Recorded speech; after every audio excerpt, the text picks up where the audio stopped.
Saludos a los participantes de esta jornada. Agradezco a cada uno de ustedes por el interés que han mostrado en encontrarnos hoy en este prestigioso evento para hablar sobre el bicentenario de la batalla de Carabobo. Les habla la profesora Ledis Lima, decana del área de Humanidades, Letras y Artes de la Universidad Rómulo Gallegos, ubicada en Calabozo, estado Guárico. En esta prestigiosa institución ofrecemos el programa de historia, conformamos la tercera escuela de historia del país. Tenemos este programa en la Universidad Central de Venezuela, en la Universidad de los Andes y en la Universidad Rómulo Gallegos desde el año 2010, que nuestra casa de estudio abrió las puertas a todos los interesados en formarse como historiadores e investigadores de la historia matria, de la historia nacional y de la historia latinoamericana. Hoy nos encontramos para hablar del bicentenario de la batalla de Carabobo. Es importante tener claro que la batalla de Carabobo fue un hecho significativo para la historia de nuestro país. Fue un proyecto emancipador que lideró magistralmente nuestro Simón Bolívar, en donde participaron muchas mujeres, muchos hombres, unos con rangos de oficiales, con rangos de militares, y otros en la parte, como llamamos los literatos, desde abajo. Las mujeres como troperas, los hombres que estaban en otros espacios, en otros escenarios, en otros roles que coadyuvaban a esa gesta emancipadora. En este proyecto emancipador, como fue la gran campaña de Carabobo, planificada con una estrategia, en donde esa estrategia estuvo conformada por diferentes acciones que se fueron desarrollando a lo largo de ese año 1821 desde diferentes escenarios del país.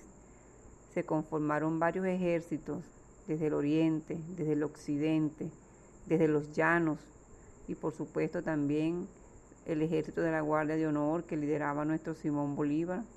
En cada uno de esos ejércitos teníamos unos líderes que avanzaron bajo esas líneas gruesas de mando para distraer en algunos sitios a los realistas, ocupar más territorios y por supuesto llegar a Carabobo como se tenía previsto.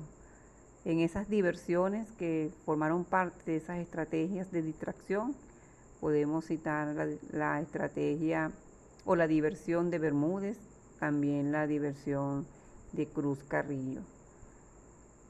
En esa empresa colectiva, como fue la batalla de Carabobo, estuvieron hombres de reconocido nombre, destacados por la historiografía nacional, mujeres también, que en los últimos años se ha visibilizado la participación de cada una de ellas. Es importante destacar que durante mucho tiempo hubo un sesgo histórico porque solamente sabíamos de la batalla de Carabobo como la batalla que selló la independencia de Venezuela.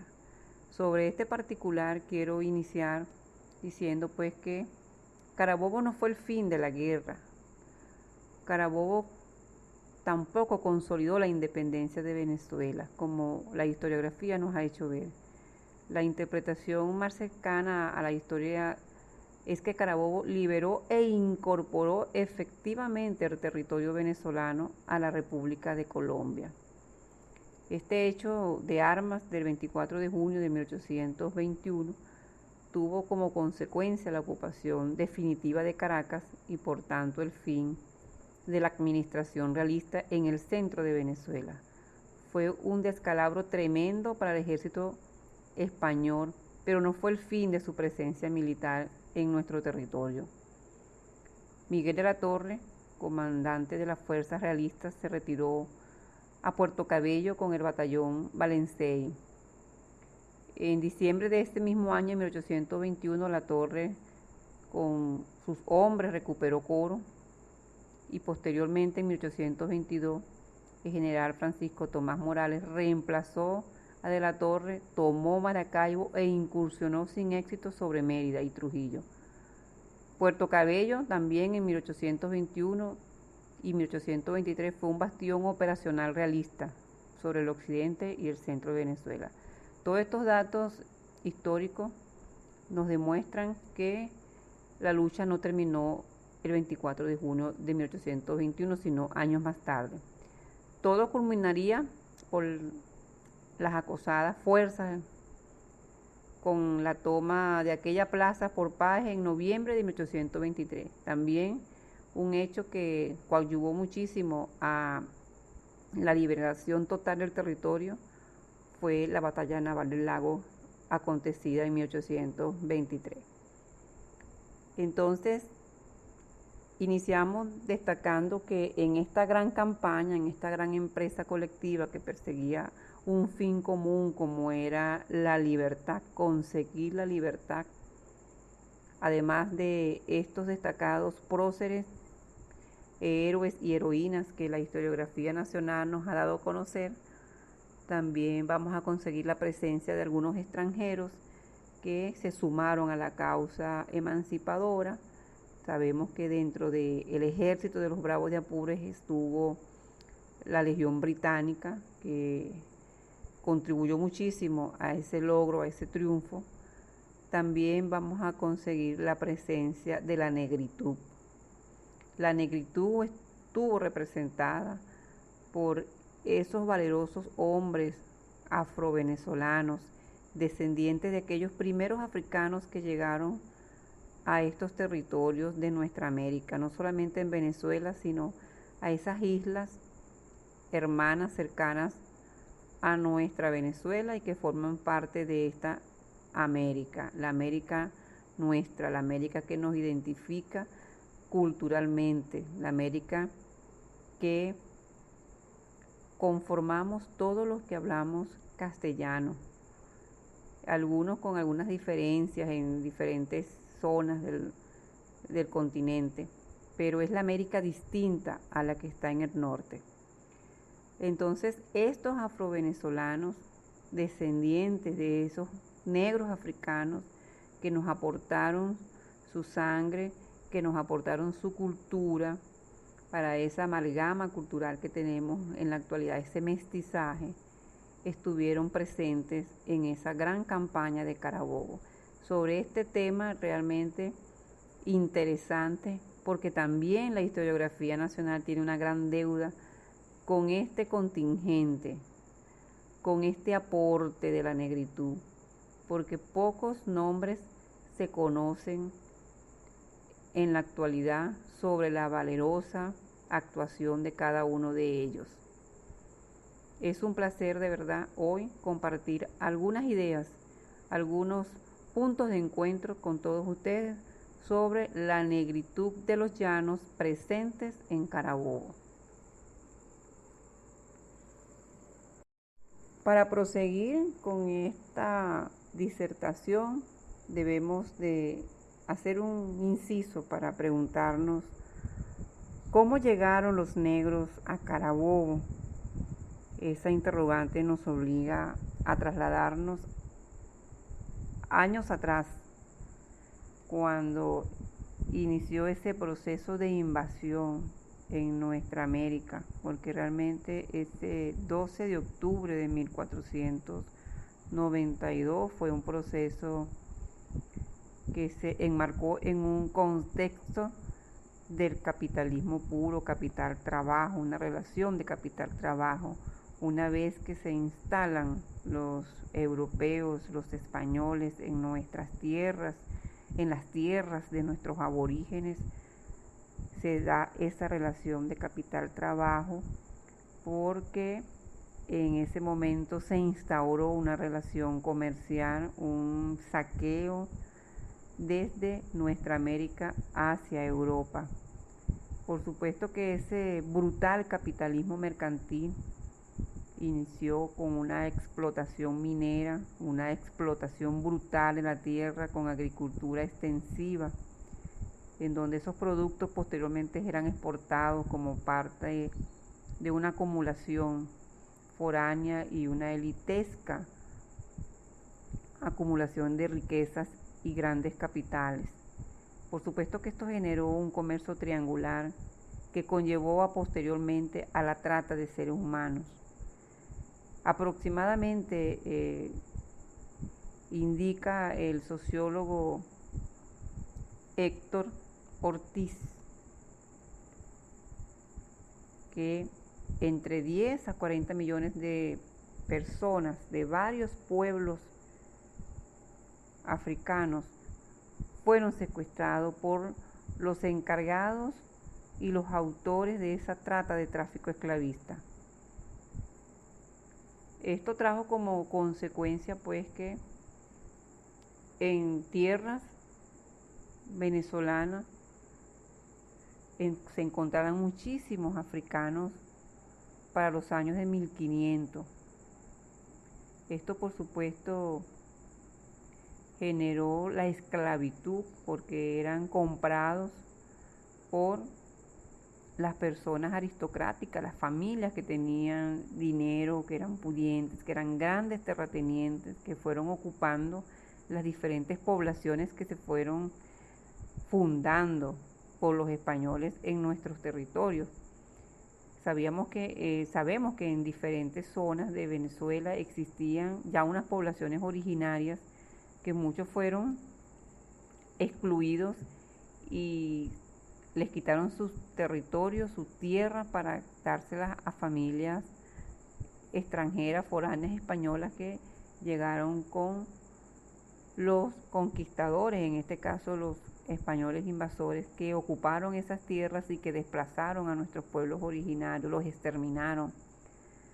Entonces, estos negros africanos fueron traídos para esa relación capital-trabajo, para hacer el trabajo duro, eran esclavizados, muchos de ellos estaban ubicados en las diferentes haciendas, en las diferentes propiedades de esos españoles que se convirtieron en los pobladores de nuestros territorios.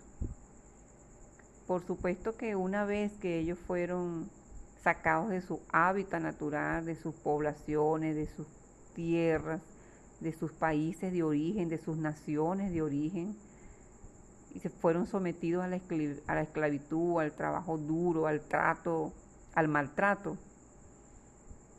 Esto generaba entre ellos incomodidad, molestia, impotencia, rabia, y se fueron dando algunas manifestaciones de rebeldía, de alzamientos por diferentes zonas del país, lideradas por algunos negros que se enfrentaron a sus amos, entre comillas, que eran los dueños de estas grandes haciendas.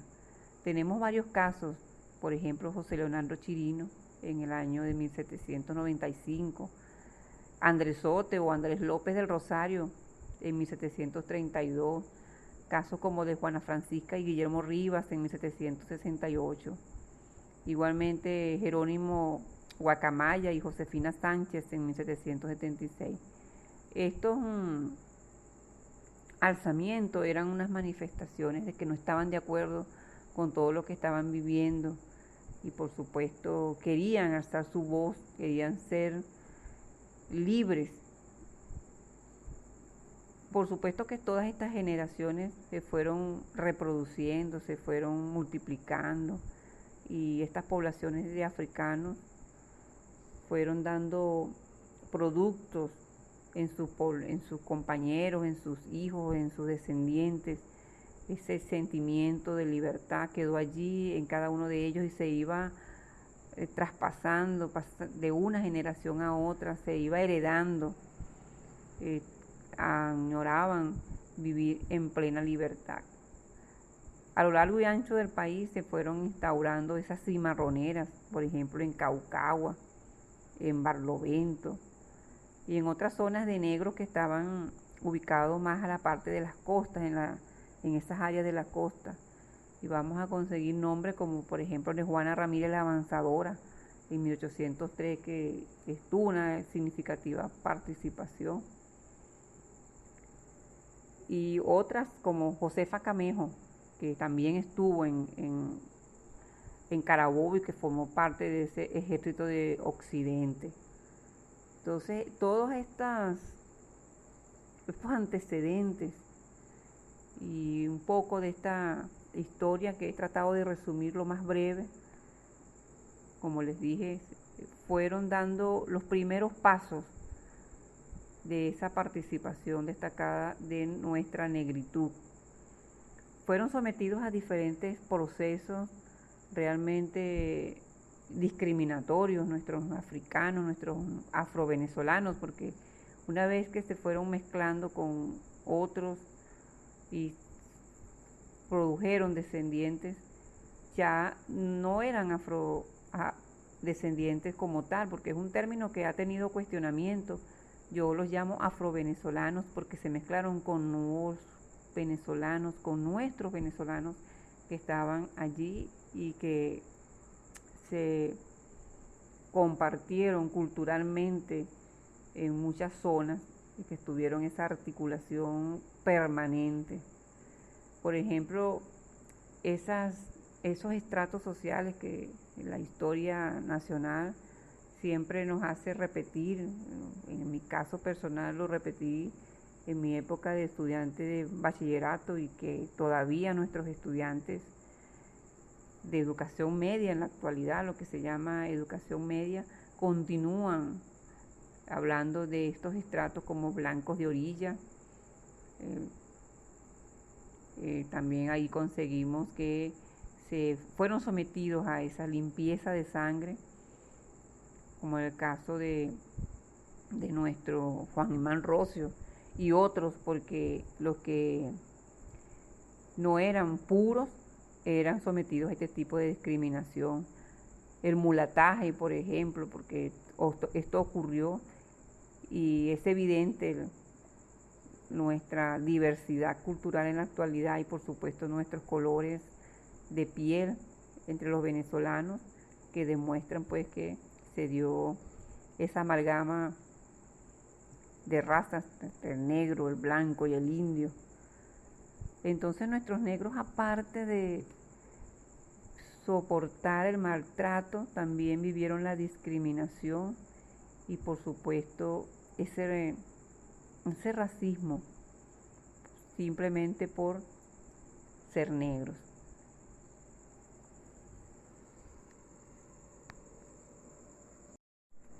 Los llanos venezolanos fueron una zona geoestratégica en la campaña de Carabobo y en la guerra de independencia en general, porque desde esta región que está conformada en la actualidad por los 5 estados llaneros, Apure, Guárico, Barinas, Carabobo y Cojedes, salieron hombres y mujeres guerreras, valerosas a buscar la libertad, pero también desde aquí se llevaba el ganado caballar para los diferentes combates, enfrentamientos, batallas.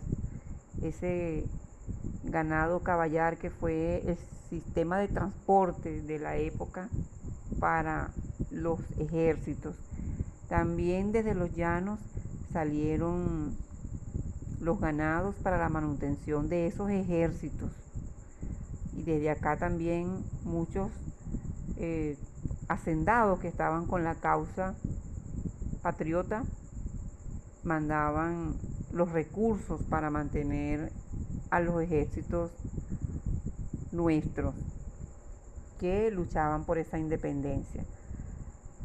Y por supuesto revisando, adentrándonos pues en la historia local, en la historia matria de cada una de estas regiones, vamos a conseguir nombres de afrovenezolanos, de descendientes de esos africanos que dieron el todo por el todo en esa lucha y que también se caracterizaban por esa gran valentía, por ese coraje, por ese arrojo que los identificaba. También podemos describirlos como muy trabajadores, muy valientes y por supuesto muy rendidores, productivos para las tareas.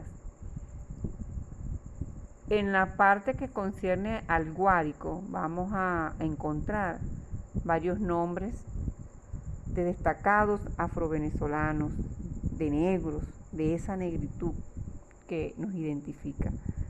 Por ejemplo, Juan José Rondón, un nombre para nosotros muy familiar, los guariqueños me refiero, y por supuesto un nombre que nos llena de orgullo por su destacada participación en la Guerra de Independencia. Juan José Rondón fue un descendiente de esos negros, su piel era negra.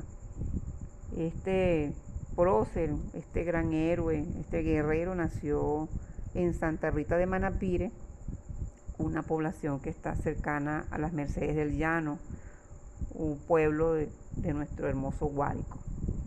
Juan José Rondón estuvo en el Pantano de Vargas, en esa gran batalla del Pantano de Vargas, y allí hizo célebre una gran frase porque fue herido en combate. Y entonces en esa batalla nuestros patriotas estaban casi devastados en su totalidad. El ejército estaba combatiendo allí y por supuesto los líderes de este enfrentamiento estaban muy preocupados porque estaban perdiendo a varios de nuestros patriotas, y Rondón dijo: es que Rondón no ha peleado. Desde ese momento esta frase se hizo famosa en nuestro país. También nuestro Juan José Rondón estuvo en la batalla de Boyacá y se convirtió en un ícono en el pueblo colombiano. Le rinden homenaje, su nombre está en diferentes símbolos que identifica al pueblo colombiano, en los símbolos oficiales, porque su participación en esta batalla de Boyacá, acontecida en 1819, fue meritorio el reconocimiento pues a su ardua labor por el triunfo de esta batalla. Juan José Rondón también estuvo en Carabobo, así como otros afrovenezolanos que forman parte de la historia de esta región de los llanos. Vamos a conseguir el nombre de, por ejemplo, de los hermanos Mujica. Eran 5 y al final pues quedaron 2 luchando hasta el final de la causa emancipadora, como por ejemplo Hermenegildo Mujica. Ellos originalmente eran de Ortiz, otra población guariqueña, y estuvieron mucho tiempo en Calabozo, participaron acá en Calabozo en la batalla de Calabozo que se suscitó en 1818, que también formó parte de esa campaña del centro que Bolívar lideró, en donde ese encuentro entre Páez y Bolívar en el Alto Cañafístolo formó parte pues de las diligencias, de las negociaciones o de las acciones previas a la campaña del centro. Bolívar viajó al estado Apure en 1818 y allí en el Alto Cañafístolo conoce a Páez. Por supuesto, ya tenía conocimiento previo de las acciones de Páez, de los diferentes movimientos, y allí pues establecen una articulación para continuar la lucha y por supuesto trabajar de manera unida en todas las acciones que prosiguieron pues a lo que fue el desarrollo de la Guerra de Independencia. Vamos a conseguir en los Bravos de Apures un nombre destacado de otro negro, valiente, guerrero, como fue Pedro Camejo, oriundo de San Juan de Payara, nacido en 1790. Pedro Camejo era un esclavo de un terrateniente de nombre Vicente Alfonso, quien lo envió para luchar a favor de los realistas en el año de 1816, pero fue en el año 1818 que conoce a Páez en el Alto Cañafístolo y le confiesa que su interés en luchar en la independencia era por la codicia de adquirir bienes, y se pasa al bando de los patriotas. Y estuvo en Carabobo, lamentablemente murió, se convirtió pues en uno de los asistentes de José Antonio Páez, que fue el encargado de comandar a los Bravos de Apure. También vamos a conseguir el nombre de Manuel Figueredo, oriundo de Calabozo, a Julián Mellado, a Francisco Antonio Salazar, a Juan Ángel Bravo, a Gaspar Torres, a los hermanos Parpacén. El más destacado fue Diego Parpacén, también oriundos de Calabozo, y todos estos guerreros, héroes que les he estado nombrando, eran descendientes de afro-venezolanos y de color negro.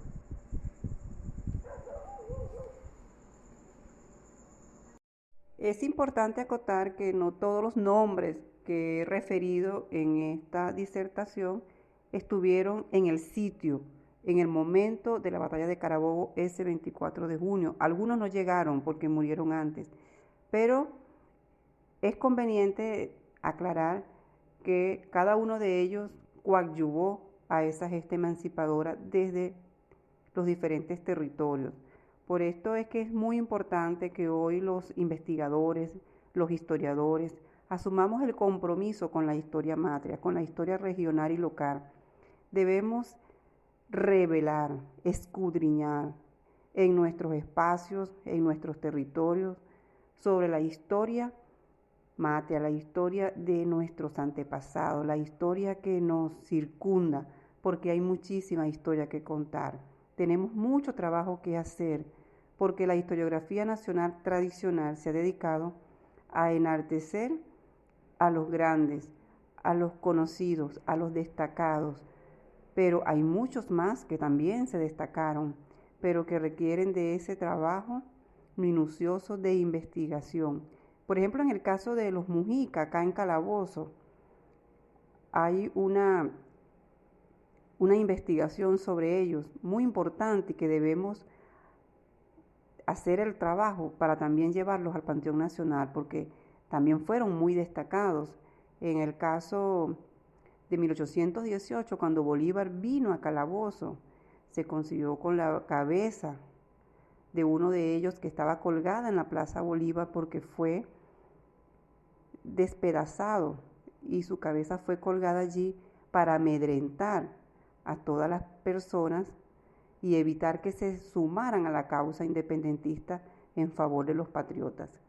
Cuando Bolívar llega acá, él pregunta quién es y la gente le comenta quién fue ese hombre, ese héroe, y enseguida pues le mandó a dar su cristiana sepultura. Y los restos de los dos hermanos Mujica, Antolín y Menegito, están acá en la iglesia Las Mercedes.